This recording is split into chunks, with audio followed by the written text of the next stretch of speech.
Hello and welcome to another edition of the Blue and Gold Gridiron Show, where this week we're really excited to have the newly appointed head football coach of the tradition strong Mesa Jackrabbits program, Jeremy Hathcock, on the show. Coach Hathcock has had a number of stops, and I've been looking forward to this episode a ton because Coach Hathcock's we've been talking about offensive systems and we've covered a number of them. Coach Hathcock has done, I think, maybe the best job of anybody I can recall of matching his scheme to his personnel. In his early years, was an air raid type guy. Even before that, won a state championship at Sholo High School, I think 2003, somewhere in that Yep. area.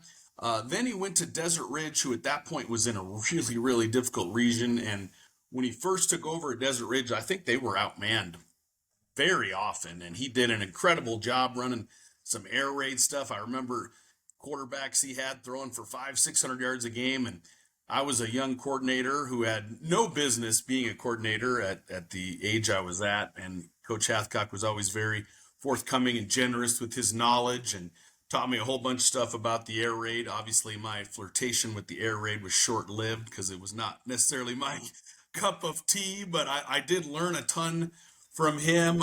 Then one of the more impressive coaching jobs I think that I can recall in my now 25 years coaching, 2010, I believe they kind of overhauled their scheme mid-season and were more of a power spread team that ended up playing Hamilton in the state championship game. Really an incredible transformation there. Did an amazing job at Desert Ridge, and I hate this term, but did a great job there when they weren't exactly what I guess the term is destination schools. And again, I'm not a big fan of that term because it's high school, but just an incredible job there. Went on to go coach at his alma mater, Blue Ridge High School. Took Blue Ridge to, and that's a tougher place to win now than it was, and did a great job there going to the state quarterfinals. Last year took over at Verrado High School, and in 1 year took them from 3-7 to the 5A state semifinals. Remarkable season. Has won numerous Coach of the Year awards, both regionally and at the state level. Really excited to have him on the show, and we're going to dive into a number of different topics here. But before I do that, I want to make sure everybody knows that the Blue and Gold Gridiron Show is sponsored by SchoolFunder.org. SchoolFunder, the only online fundraising company in America that lets you keep all of the money your team raises minus the small 3% credit card processing fee. We used School Funder last year and we're able to raise $12,000 in a lift-a-thon that we were going to do anyway. We got to keep all of that money. It was extremely helpful. I would encourage you guys to contact School Funder or go to their site, schoolfunder.org. That's SCHOOLFUNDR.org. And please tell them the Blue and Gold Gridiron Show sent you. Also, while you're watching the show here, please like and subscribe. It would really, we would really appreciate it. And if you also get a chance, any of you fans of the show, I was got to be on Coach Chip's show, who's one of my favorite follows on YouTube. So he's got a podcast out there that I was really super excited to be a part of. So check that out. And let's get into the topic at hand. And the first question I always ask guys is one that I kind of know with you because you have, like I said, have mixed your scheme to fit your personnel brilliantly at several different stops. So we usually ask if it's most important to coach what you know or match it to your personnel. But in your case, you've done such a good job of matching it to your personnel. How do you go about determining what scheme you think is going to best fit your guys in your various stops you've been at? Man, that's a loaded question, man. It seems basic, but I think time, right? Being with the kids, time. Coaching for a while, you know this, Cody. You kind of mentioned your evolution of air raid football to you're kind of a power guy at heart. And even at Prescott, you're kind of a power guy, but you're wide open, and so you've done a good job of that. But the longer you're in the game, the more you can just see talent real quick and see what meshes. I think it's just time. There was a moment at Desert Ridge where we were air raid, throwing the ball 400 or 500 times a year, which is nuts. But I felt more comfortable doing that with the personnel we had. When my left tackle benched 200 pounds, I felt a lot better about putting them about 8 feet from the center and backpedaling them and catching somebody. But as we moved on, I realized that I was air raiding myself out of victories. About midway through a season, we started 2-3, and it was all my fault. And I had to be honest with myself. And I stayed up for a week straight trying to think about how do I incorporate some sort of run game to make it work. And I was watching Cam Newton one night, and I saw how he was doing this crazy power read deal. And we had a quarterback that played at Harvard, Jordan Becerra, and I didn't get him the ball enough. He was a wide receiver, got 8 times a game. And I said, man, if I could put the ball in his hands 40 times a game and let him decide what to do, we could be good. The next thing you know, we won every game and lost by a touchdown on the last drive to Hamilton. So I think just checking my ego at the door, not really running systems, but running something that works for kids is super important. And time has helped me understand that. Coach, how did you go about installing and teaching new concepts relatively quickly and get the kids to buy in, but also grasp it pretty fast? Yeah, so a good example of that would be, well, let me actually go back, Cody. Cody went through his health issues the year I was at Blue Ridge. I think it was the first year I was at Blue Ridge, Cody, and we were actually gonna run a lot of what I do now, and we lost our quarterback. He got in a physical altercation, ended up being kicked off the team, and I won't go into that. Great kid still to this day, and so we had to kind of adjust and run a spread wing team. When we realized we didn't have the personnel for that, overnight we went to the double wing because we knew we were playing Cody there, number 4 in the state. He wasn't around that day, so that didn't hurt us. And we just held on the ball the entire time and just ran smash mouth football because we were 260 up front for a 3A school and had a couple little running backs. And we were able to put that in overnight because we always have a change of pace package in. And that change of pace was our pace, I think. And so that kind of helps shifting gears a little bit. Same thing years before. Even though we were air raid, we always had a double wing smash mouth, but I figured out how to convert it to the spread. So, but going back to your question, at Verrado, we had long, strong, physical kids, somewhat of a decent old line, not a lot of coaches, and so I just basically been running the same terminology for 20 years, inside and outside.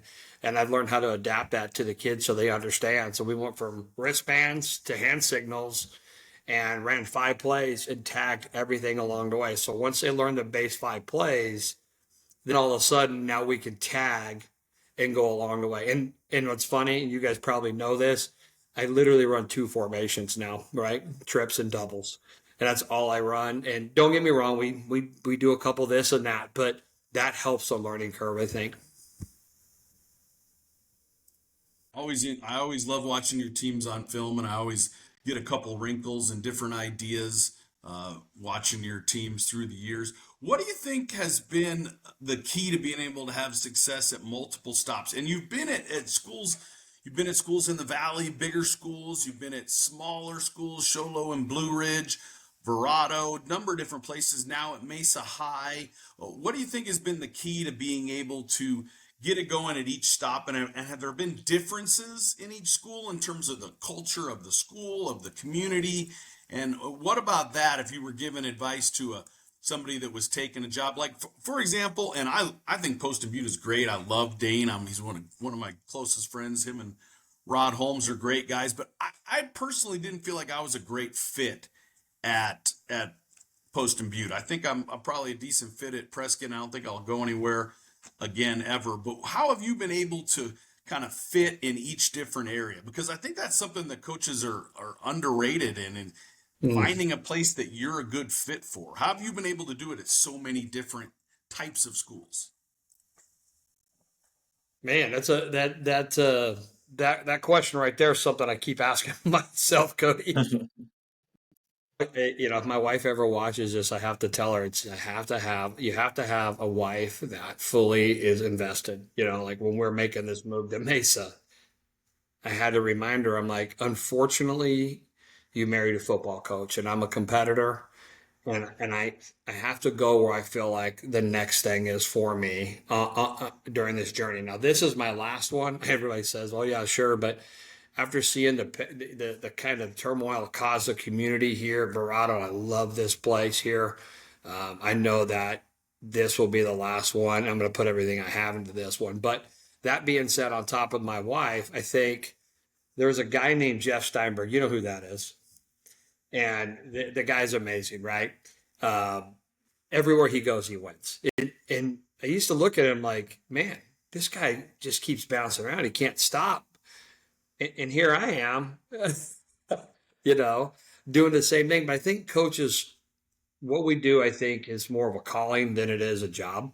And I truly feel like part of that calling is my competitive nature, and I have to learn how to balance the two. And I really enjoyed coaching the kids here, but the Blue Ridge kids were just so fun to coach. And Mesa High reminds me of that type of kid. You know, you got a lot of kids that that don't have stuff. You got a lot of kids that have stuff. The tradition. They won the most games in the history of Arizona. I think 690 something games.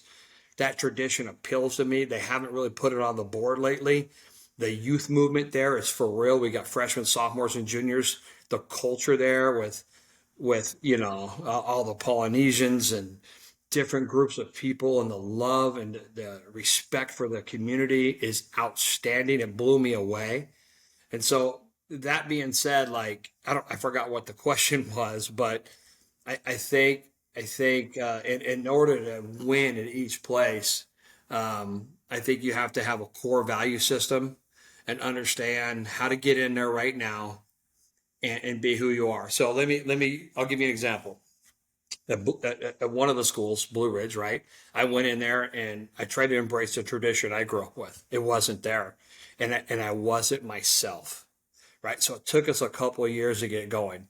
And one thing I told myself, when I get going again somewhere else, I'm just going to be myself. So at Verrado, I came in, I was just myself. At Mesa, I'm in, I'm observing what's going on. Now all of a sudden, I'm on campus the last 2 weeks. I'm myself. I think you have to be who you are inside and out. And if brotherhood's important, you better be about brotherhood. If love's important, you better be about tough love and love. So I think the success for me and young coaches, wherever you go, be yourself. You're not your high school football coach. You're not your best friend. You're yourself. So I think that's super important to know. How about on that note, related to that, while you're being yourself and being honest to yourself, how have you balanced analyzing what would also be the best fit? Because sometimes that can clash, but obviously you've made it work pretty well at a number of different places. Man, well, Coach, I mean, I definitely feel like I should write a book on that one, no doubt about it, because I don't think yeah, well, I've heard at clinics you get the coaches, there are coach killer jobs out there, right? There are jobs that you just can't win at, and so that is a true statement. I'm not here to say no, that's a lie, because that's true. So it's important that you evaluate that, and for me, I evaluate it by a few things. Right? Do they have the kids to win? Let's be honest. Right? Like Blue Ridge, did they have the kids necessarily win right away? No, they didn't. But I was my alma mater. Man, they had great kids. They work hard. They bleed purple and gold. I can work with that all day long, right? And it worked out well for us in the end. But right, do you have great kids in there? And I think Mesa High had great kids, right? Verrado, great kids at Verrado. Does the administration support you? This is what I learned recently the hard way, unfortunately. And so making that determination, does administration support you? Meaning, are they going to give you everything you want? No. But are you able to identify certain things that you need, right? Like for me, it's a strength coach. I need to bring two of my coaches with me, and I got to have for me, I have to have an administration that comes to me when jobs are open and says, do you have anybody you would like for this job? And Mesa High did that. I have 10 guys on staff right now. I'm bringing two more guys on because I have to realize that coaches, this is a profession where if nobody's working, it doesn't matter because I'm just going to work harder. For me, the older I get, and Cody, I'm not saying you're old, dog, but the older we get in this, the more that is needed. So if you want to have a work-life balance, so to speak, You got to have that intact. So I think the kid, the community, with the, like I talked about, and administration super important. Coach, so moving on to some more football specific questions. I know there's different ways to install your system. Some air raid guys or 3-day installs. How do you go about installing it, both from a spring practice, summer type perspective, and game week type perspective? Man, that's great. I mean this guy could be that question right there, Cody's a whole show. You know that, right? It is. That's a whole show. So let me do the 30,000-foot flyby, I guess. So I'm there now. So Monday, Tuesday, Thursday. Okay, assuming all my staff's in place, got everybody hired, everybody's there. We're assuming that. Monday, Tuesday, Thursday, quarterback meetings at lunch. Right, we're going over the ins and outs of quarterback play, how to read a defense, what our system looks like. Right? How to watch huddle, looking at hip angles, all the things that matter, what our calls are, why we call it that way. So those meetings are happening now. 2 weeks straight of those meetings are happening. You have to, if you're gonna be a great offense, you have to have quarterbacks that are selfless and that spend their lunchtime with you. So we're doing that 3 days a week for the rest of the year, even next year. If you're a quarterback, you're with me. That's how it goes. So that's happening right now. Mondays and Thursdays, we meet 45 minutes before we do what we do, like open field drills. So we meet 45 minutes before to chalk it and talk it. And then we get on the field, and now we're walking it. Last year was our first week of doing defense. So we're 45 minutes O, 45 minutes D right now. But I think you have to put the lion's share in the offseason into offense, because during season, the lion's share goes, in my opinion, technically to defense, right? Because offense is hardest to install, defense is hardest to run week to week in season.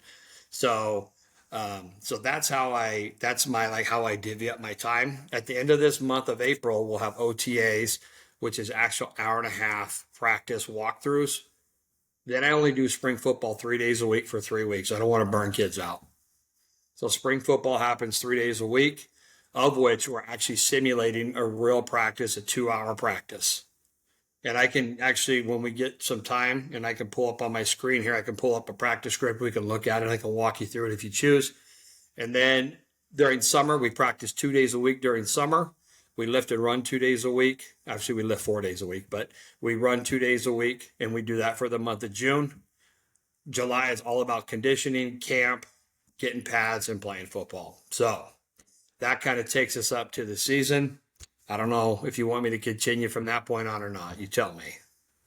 Well, I would love to hear, because I've talked to a number of coaches. I could be an assistant again, no problem. I could coach in wing T, run and shoot, power raid, double wing. I don't care. That isn't a huge factor to me. The thing I would have the most issue with of going back to being an assistant is not being in charge of the practice plan. So I always love hearing how guys go about the practice plan, because I joked about this with Dane on last week's show. I've been on those staffs where I'm looking at my practice sheet and it says we got 10 minutes of offensive indie and it turns into 35 minutes.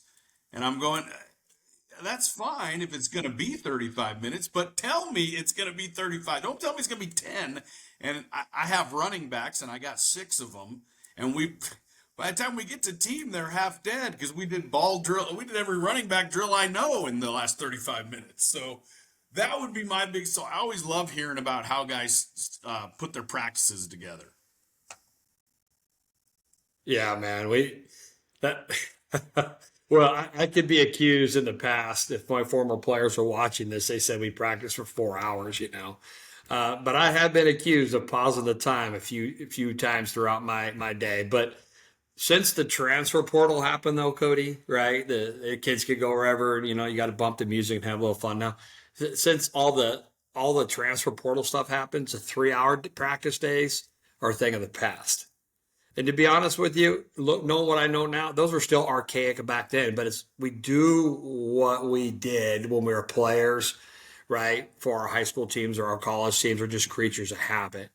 And so the transfer portal, so to speak, taught me so much about my process and I was humbled in a lot of different ways. And I just had to really look at myself and saying, how am I going to major in the majors and minor in the minors? And I think the major for me was competition. And so let's figure out how to breed competition and to stay on schedule and make sure we're competing all the time. Because there's nothing like running. Okay, Lyman, you go over there, you do 101s. Okay, we're doing 7s on air. Okay, how is that competing and really doing things? So how do I mesh those two and make it something that the kids are truly competed in? And when are we going against the 2s and when are we going against the 1s? And learning how to take that structurally and push it over to practice. And that's kind of where I've evolved to. So we don't do the 35-minute, hey, can you do me a favor? Can you go take those running backs, right?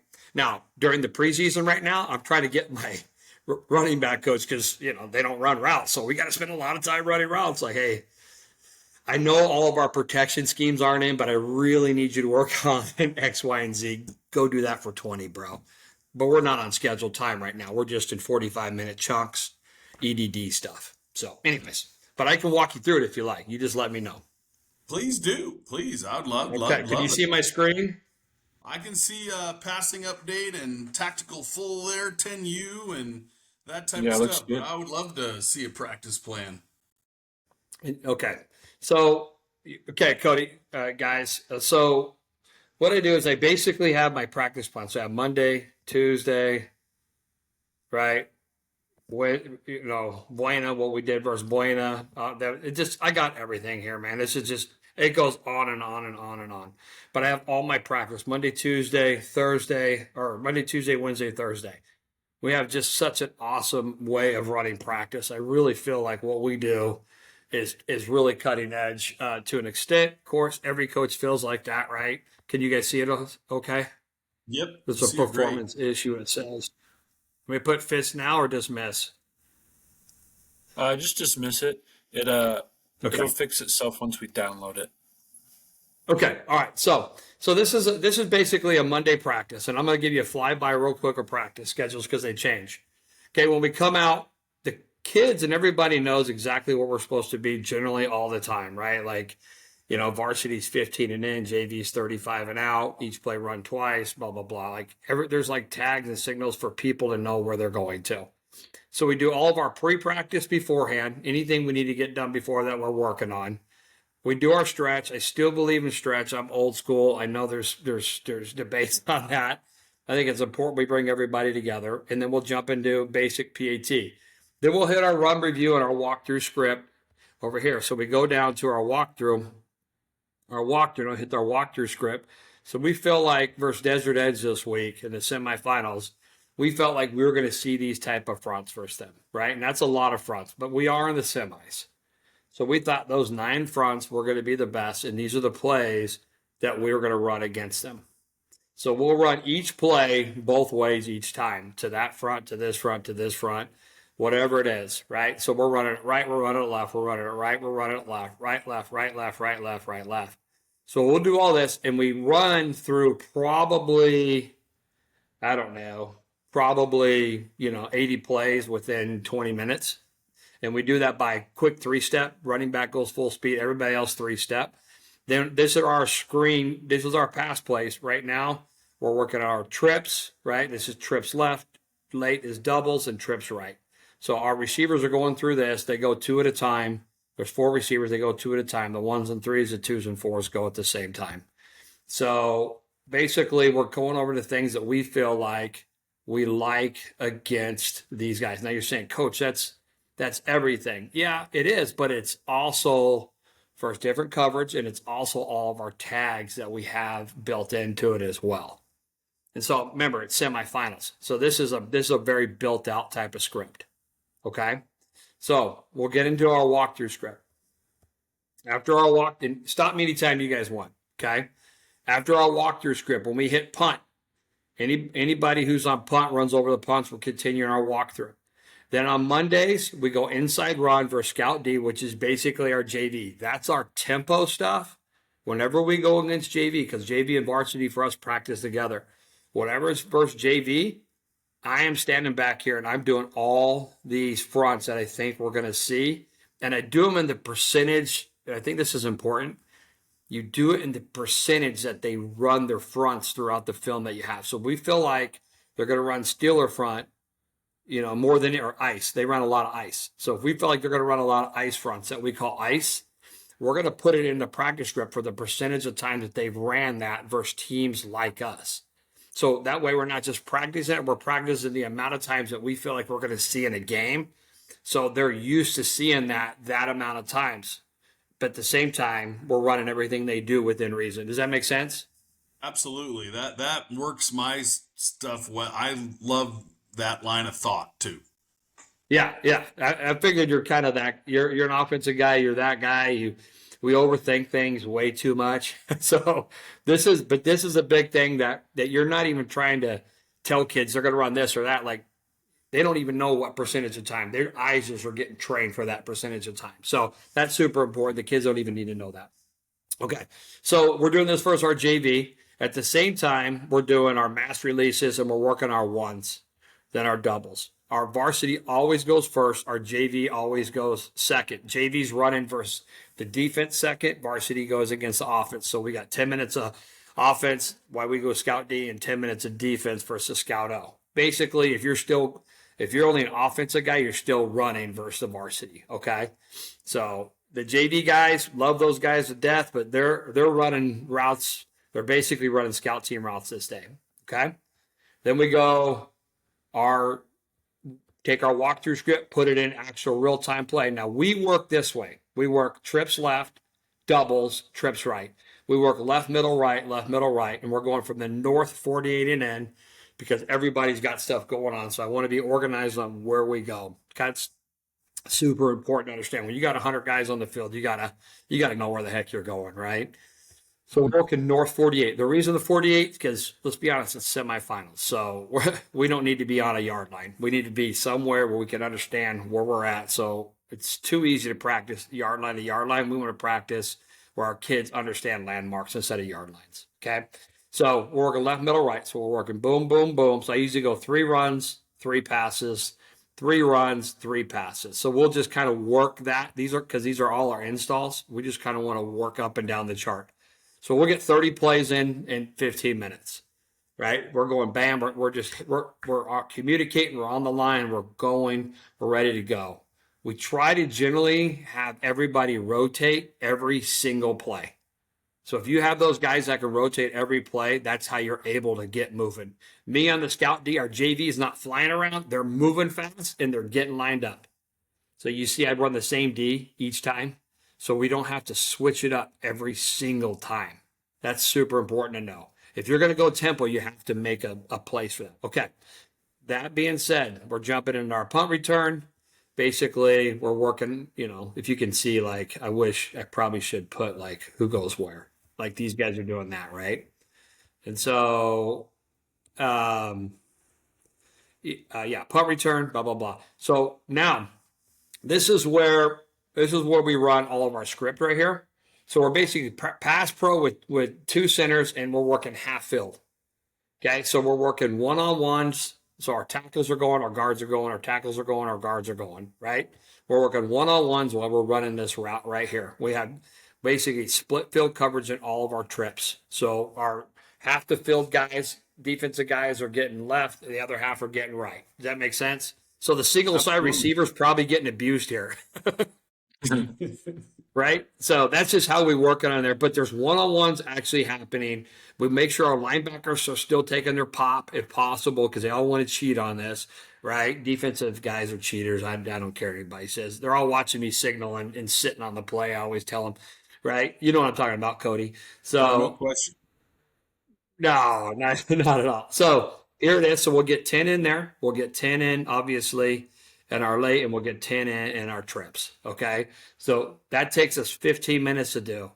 I know it's 30 plays and it's a lot, but remember, we're rotating at a high rate as well. Defense doesn't rotate as much during this. But let me give you a thing here though. We're running our defense and we're running our offense. There's only I know what the other team's going to do, but I'd rather throw against a team that knows what they're doing, whether it's our stuff or their stuff. And I'm going to every once in a while tell, hey, coach, make sure you're running your solo coverage here. But I want them to run their stuff because I'm going to get a way better look than I will line up. Hey, run this because I think they're going to run that. I don't do that unless it's for a scout. Okay. So that's one-on-ones. That's good on good.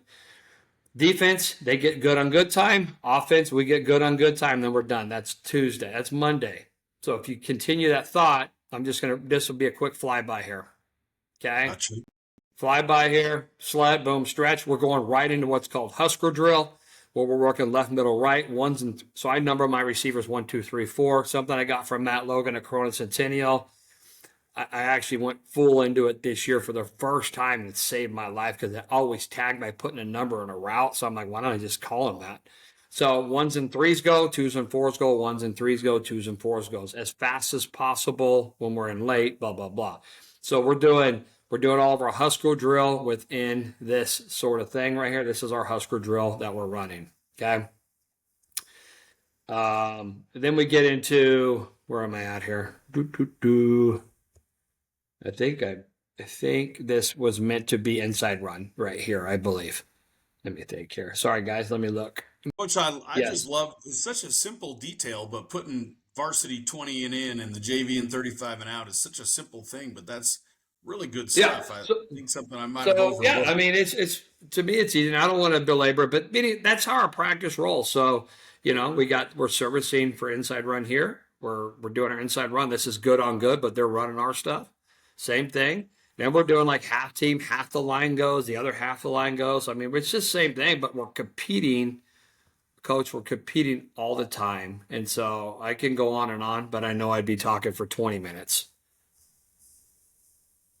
Coach, the very detailed practice script. This is it smells like winning to me. I'm very detail oriented, and I enjoy all that stuff. Let me ask you, Wednesday and what we're in here. Are you kind of old school? We're in pads every day. Obviously Thursday, a lot of people aren't. But how do you go about doing that? And you're talking about the semifinals here. I mean, are we talking late? If you made it to the semifinals, you're probably pretty good. I don't imagine there's a whole lot of going to the ground type of stuff here at this point. But how do you balance that in the season to try to stay healthy? Man, so because as coaches we second guess ourselves. So I practice the same way week one as I do in the state finals. Interesting. We thud on Tuesday and Thursday, thud pretty well. Our line has to go full speed. We're blocking. I want to win. I'm doing the best that I can do. I just think you like Mark Smith used to tell me, scared money don't make money, so I think sometimes we can move into protective mode too fast and we cripple ourselves from what we're really trying to do. So for me, Monday's a very hard walkthrough day.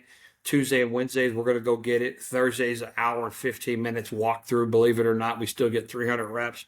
And a Friday morning, we'll walk through again. But for me, I feel like I have to practice the same. And our practice is shorter during playoffs, maybe a little bit, but I feel like it's still going to be the same, And there's so much variation between Monday, Tuesday, Wednesday, and Thursday that our kids aren't going, oh man, here we go again. We got 15 minutes O, 15 minutes D, 7 on set. It's so varied that the kids don't even catch on until like the quarterfinals and what the heck the order's like. So it's hopping. I love How it, Coach. similar? Oh, go ahead. You got it, Coach. I was going to ask, how similar or different is the defensive practice plan, and how involved are you in the creation of that? So that's a good question. So our defense, they have the exact same template. And so on these templates that you have here, every coach has access. So when you're looking at like stuff that the guys want to do, this is put in by my running backs coach, right? So he knows what we're trying to get done for the day with our system. But so he'll go in and say, these are the drills that I want to do, and this is who I need. And they'll just put in their stuff. Same thing with defense. They do the same thing. But our defense uses the same exact schedule as us, whether it be their hitting drills or whatever it is. They know we all got to meet in the middle during our good on good times, right? So if you look over here to the right, you see JV, right? JV gets that time together. We don't use JV, right? So JV knows they got to go to where they need to go. And I forgot, if you look on here, it'll say somewhere where they're going, but nonetheless, but yeah, we got to be together. Now, I will say this is a good question you have is we have kids that go both ways, no matter, I think I never want to lose with my best kid standing next to me. But the way I work both way drills is that if they absolutely have to be there because they're both way kids, that means they're pretty well versed. They're studs. They don't have to be at everything. So what's the major things they need to be at? And if they need to be at both, they split time. Okay, so they'll go half and half. Right? They always start out on offense and they go to defense second. They don't miss hitting drills ever. Right? They don't miss hitting drills. They start on O, then go to D. People are like, well, you're an offensive coach. Well, you got to start somewhere, right? So, but the kids who play both ways, you're not worried about all those little things. Those are taken care of in the off season. So that's pretty easy way to go about putting egos to the side. I need my guys. None of that. Guys, look, you got a guy go both ways. Why he's not there, develop your backup guy. Because I guarantee you by the end of the year, that backup will see the field, whether you like it or not.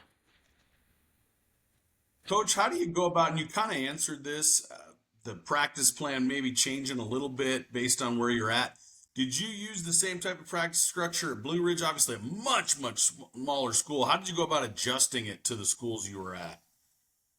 Man. So at Desert Ridge, we did something similar to this, but because we ran, when you run a wing T based offense, you're not getting the kind of reps. So you have to really shorten your rep cycle, right? Because now you're really worried about dry blocking and doing things like that matter more than kind of a spread ish type of thing. So you have to adjust your reps. I think that helped me at Desert Ridge.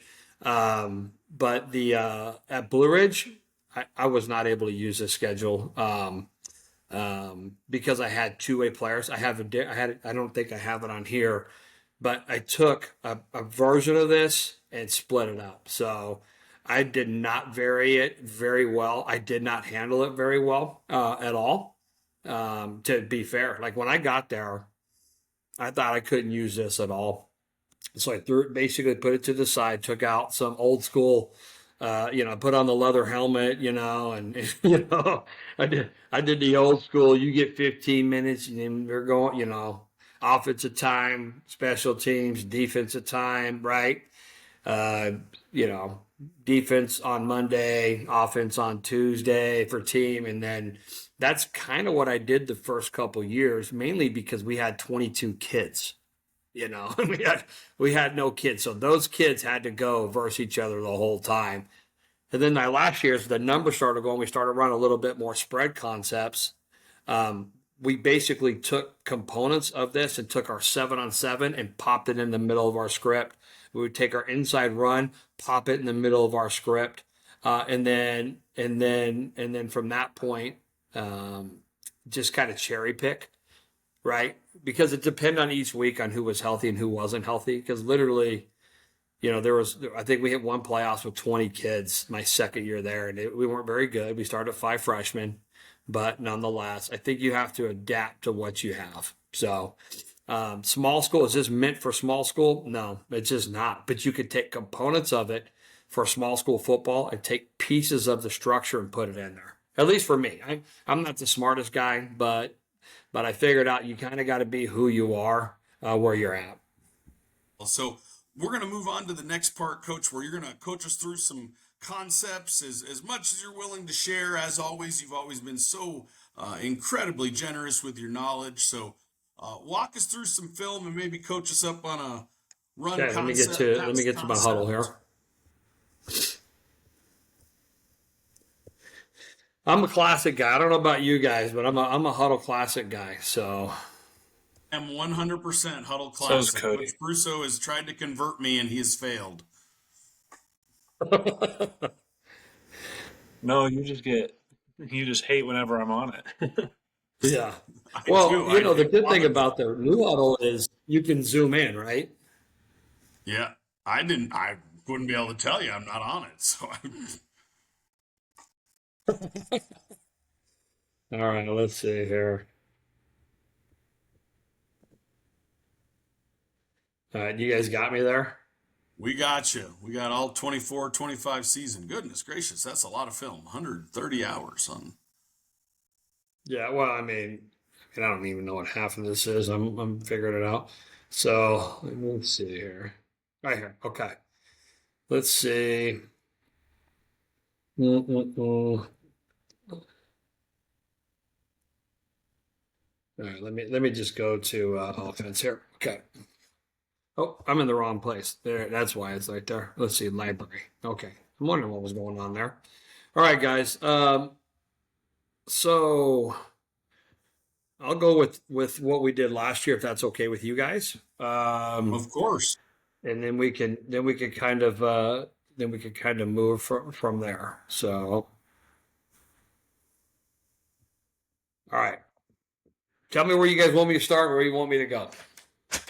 You just coach us up on one run, one pass, and maybe we'll Done. get into a little more. We'll see where we're at time wise at that point. But whatever you're willing to share, we're willing to listen and learn. Okay. All right. Sounds good. So let's go to. Matter of fact, let me just go to a specific game here. Possibly that might be a little bit better here. Yeah, we'll sure. We'll do a little. I'll do this game right here. Okay. Let me get over here. All right. So I don't know exactly what's going on, but let me kind of get to a play that I think will work for us. And I don't, like I said, was it Desert Edge? Oh, it's Millennium. Okay. Let me turn that off. All right. This is Desert Edge. I'm sorry. Yes, you okay? Is there? I cut you guys off. Nope, we got you. You guys on? Yes, Yeah. sir. Nope. Hang on. You guys there? Yes, sir. I got you guys. Yeah, we can hear you. Okay. Can you hear my volume on this? I was trying to. Let me see if I can turn it off here. Yeah, we can hear the crowd noise, but that's Done. okay. Got it off of there. That's what I was trying to do. Okay. Awesome. Easy peasy. Easy peasy. Okay, so let me walk you through this right here.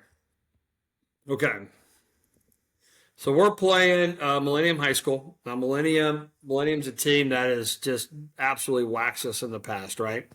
They've had their way with us. So we played matter of fact, let me just show you two different things here real quick.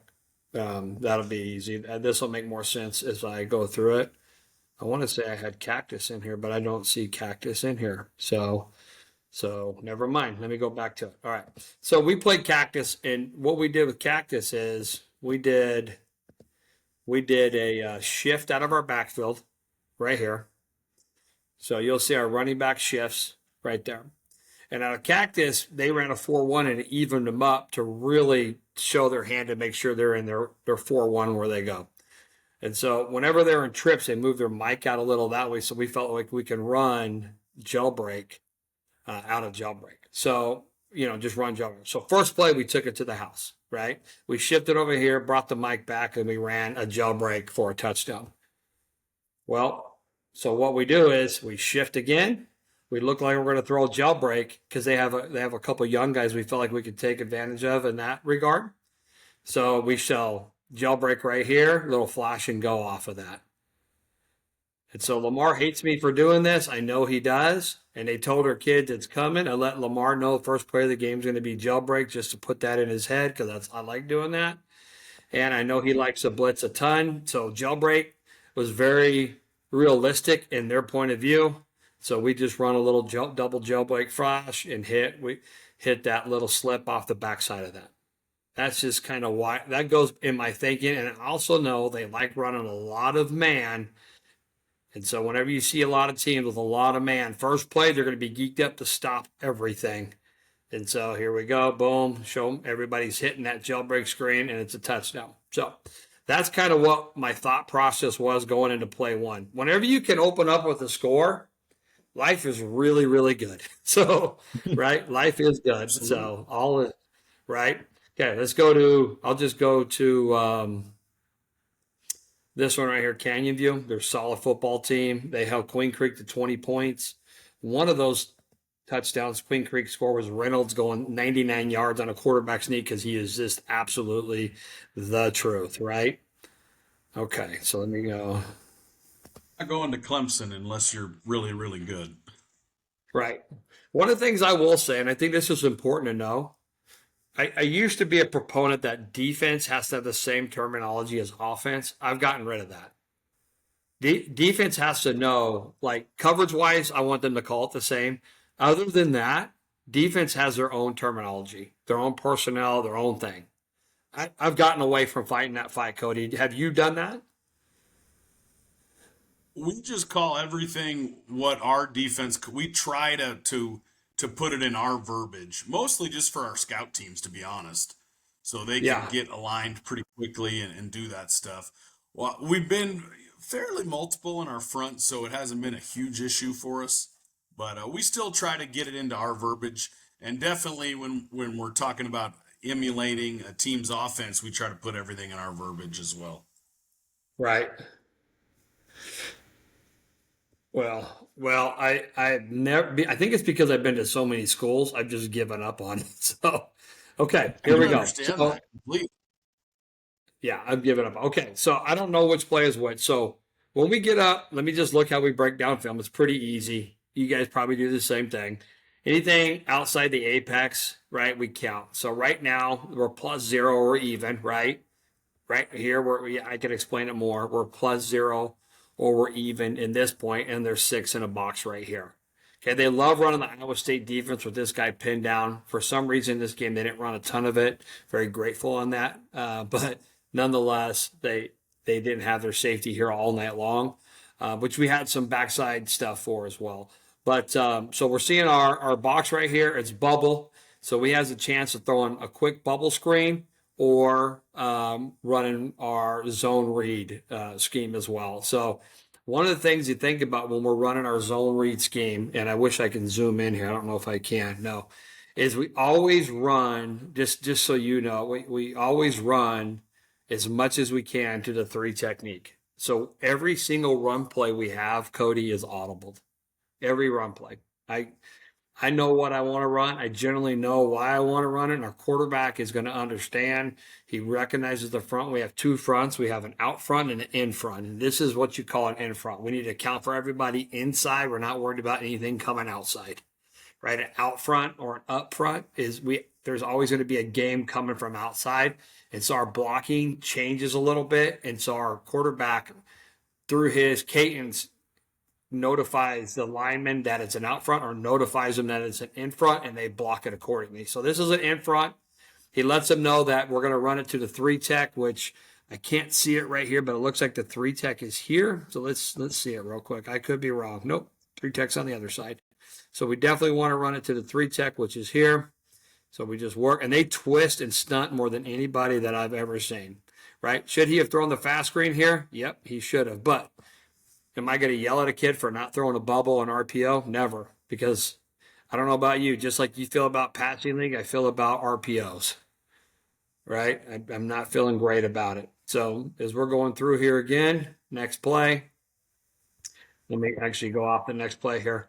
It's fourth I down. saw We didn't Dan run speed Casey option. put something out there on RPOs that said a lot of times they look a lot better on the board than maybe in real life, depending upon who you got pulling the trigger there. Yeah, I mean that right there to me is like pull the trigger. Let's get 5 yards at second down, and we're really big on coaching KYP, know your personnel, and down and distance. Right? You got to know if it's second down and 6, getting 3 yards is 4 yards is a very good thing.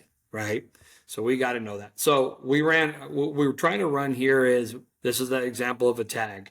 So we're trying to run our high-low hitch and a high-low fade off of this, but nobody was in the middle of the field, and there's only one backer in the middle. So we decided we're going to run this concept with a glance on the backside. Anytime I run my high-low concept, my glance comes off this side. but he's so wide. And that's the other thing we do, Cody. We're normally like this too. We're really wide. We want if they're blitzing, we're going to know they're blitzing, right? We're just going to know it. So we went ahead and saw that, and we're running our high-low concept, and we ran a glance with number 2 right there. Okay. Now 3's running the glance. I never want to run into each other, but if we throw it on time, and he did, right, we're able to play. But we're able to see that by just seeing the field. And we saw during this game, whenever he buzzes out, he reads his head. He buzzes out, his hip angle is like this way. Whenever your hip angle's there, you can't cover the middle of the field. So he knew if his hip angle went here, he's hitting a glance. If his hip angle, if he just dropped straight back, he was hitting a high-low hitch because both are open. Because normally we read in high-low hitch just like you do. We're reading the corner first, correct? So, but we're not. We're reading the Mike. Mike opens his hip angle. Right now, we're throwing the middle of the field right now. Bam, right there. A little too late, but that's okay.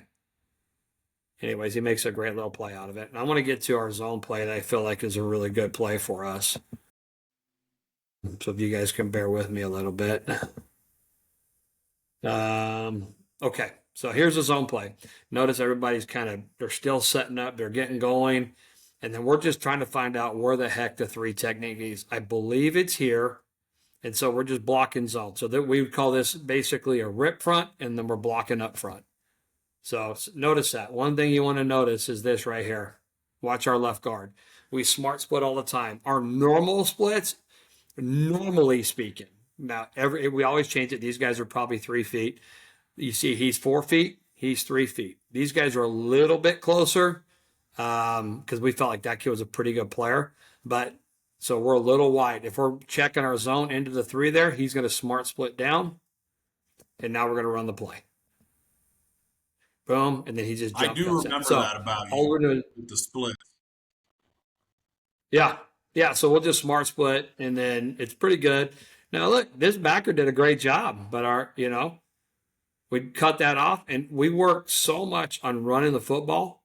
We tell our running back, there is, most zones. What does most zone do? Right, slow the push, fast through the hole. We're 98%.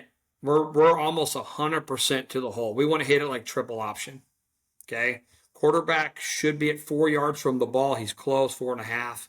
And then I tell him, stand wherever you need to, but get there, right? Boom, there it is. And then he just makes a nice play. Our whole thing is, guys, honestly, the best players on the field is the defensive line. You could be linebacker, but I don't win a lot of games when these guys are good. When these guys are good and these guys aren't good, I win a lot of games. So I want to do the best I can because I usually don't have guys that match up. I just want to get in people's way and run by them and split them out as far as possible. Okay. And then we're going to go to trying to, sorry, I got one more here coming up. Yeah, we'll do this one right here. Okay. Now, it's 4th down. It was literally 2nd down and 1, but we kept getting driven back with penalties and stuff like that.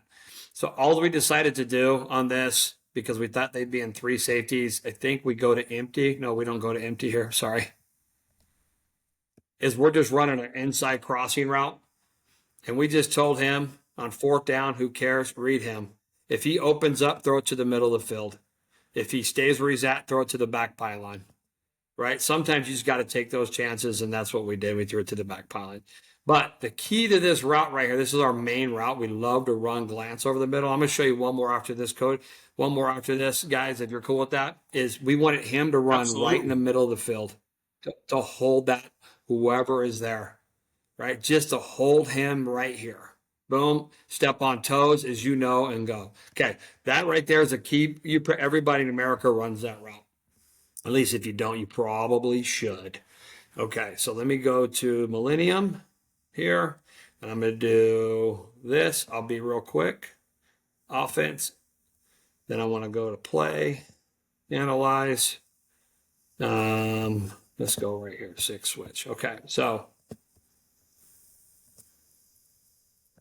All right, can you guys see? Yes, sir. Okay, same thing. This is one of our main routes we run. We knew they'd be in a man situation. So we basically we call this take two route. You guys do the take two. So his job is That's a to dirt come in cutter, between if the I guys. remember. Take two? Yeah, I think it is. That's probably where I got it, actually, now you say that. So these guys are going to take two because it's called six, right? We're going to go get six. But we're going to switch. Instead of him running the glance and him running the skinny post, he's going to run take two to the skinny, and he's going to run the glance all the way over here. Okay? And these guys' jobs is to read him, right?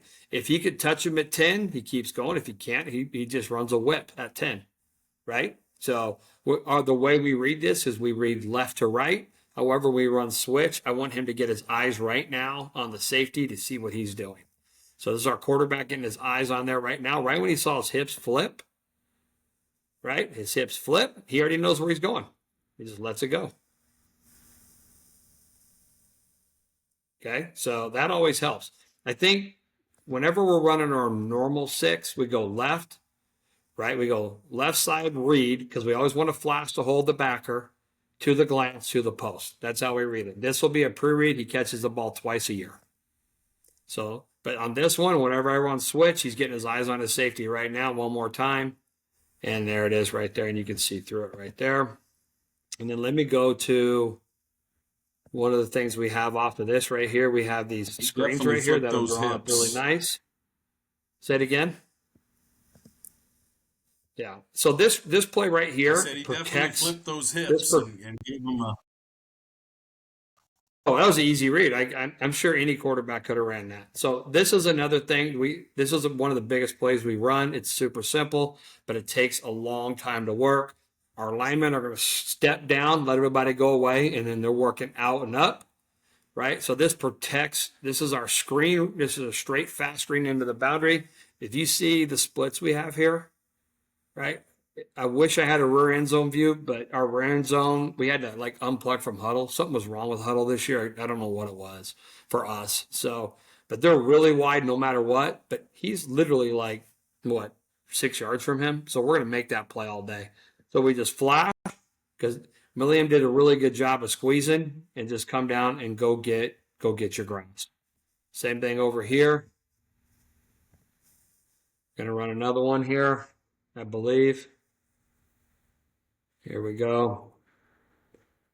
Same thing to the right side, I believe. Boom, flip it out and go, right?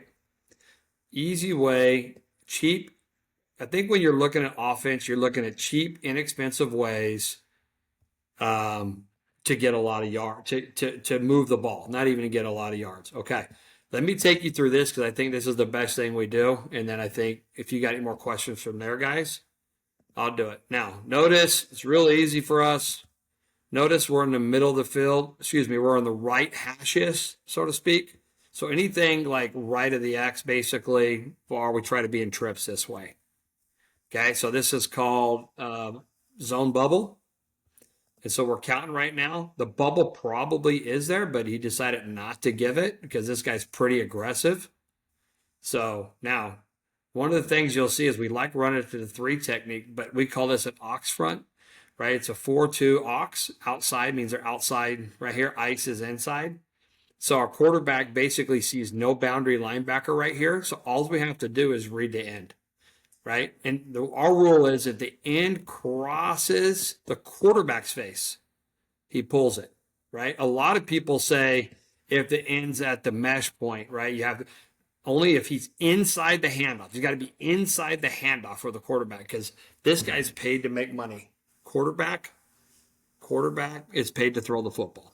Okay, so he runs it to the boundary. He wants a true read. Boom, gives the football, and then there it is right there. Because we feel like our splits give us a huge advantage, right? There's no holding going on there. I don't know if you saw that, but no holding going on. So, okay, now we should be in the middle of the field. We're in late, 2x2. He's a little too far out, but I'll take it. It's bubble off of there, and he throws it, right? So real easy. You're a +0 out here. He sees it. Boom, boom. It makes just a nice little play. And how we determine that is he blocks the first guy who comes. I don't care who it is. We used to read the safety. If he comes up, we go there, right? Now we're just like, you hit the first color you see and kill it. We learned that by playing Desert Mountain this year because they're so aggressive. The first person who came, hit it, and will be successful. So it's super simple, nothing crazy. And then let me actually go back on that. Okay. So you're seeing the front right here. This front right here is an underfront for us. So you see the underfront, right? Shade 3 technique. He's letting the guys know that it's an in front. Underfront goes under our in category, which we have a 31 play menu, Cody, that we call plays, and I can share it with you if you want, but that we call it in front or out front. Once we remember those 31 fronts, everything else takes care of itself. And every one of these guys go into game one know exactly what front they're seeing, what they call it, and what the quarterback should be calling that an in or an out front. Okay, so we know right now the zone it'll be going left on that because there's our 3 technique. There it is, boom, going left. There it is. And so it's either that's how we determine it. I'm sitting in zone bubble. They're making the quarterback. I trust to make the right read on that based off the practice. So, anyways, that's kind of how we do it. Coach, I love it. As always, you're super generous with your information. A lot of great stuff there. Loved going through the practice plan, and definitely send me anything. I always love looking through that, and we are certainly extremely appreciative of you being on the show and love to have you back anytime. And the Jackrabbits are in good hands. It'll be really cool. I would love to see Mesa High make a bit of a resurgence. I love those traditional schools. Mesa, McClintock. It was cool to see McClintock have a good year this year. Some of those schools that I remember being an 11-year-old kid going to McClintock Mesa, and there was 10,000 people there in those days in the early 90s for some of those battles when Michael Moreno was at Mesa High as a stud quarterback and Tom Pace, some of Coach Kiefer's last teams, and a lot of fun. But Coach, again, thank you so much for joining us. We're super appreciative of all of your time and really enjoyed learning from you as always. And we will see everybody again next week on another edition of the Blue and Gold Gridiron Show.